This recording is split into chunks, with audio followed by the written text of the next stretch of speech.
Jim Craig along Barak so long, Barak the Conway district. Tang Vanchipan and Mao Yaka.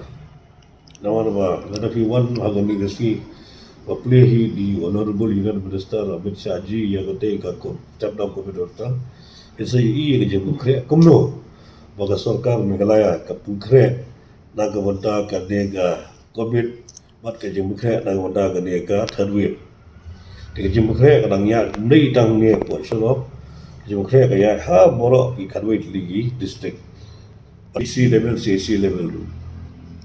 Preparation is going on. We have seen this is a spike every day. Then the preparation is going on in not only in Shillong, in all the 11 districts, right to even to the CC and PHC level. We are not waiting when the situation will be worse situation. But from the government side, we are prepared. So it's continuing.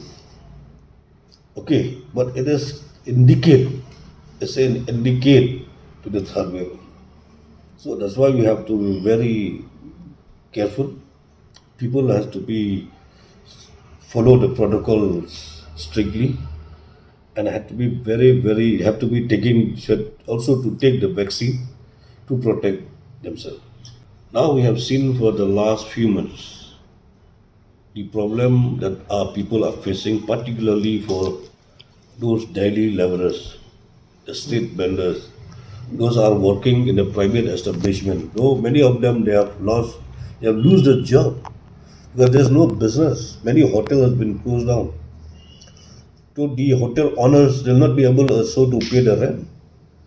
So survival is very important. That's why I'm saying here, health also is a priority and important. Even the livelihood also is equally a priority and important. We need to survive. People can die because of the illness, people can die because of the starvation also. So both are the important. So we have to be balanced as a government. We have to be balanced and check that either of this should not be become a victims.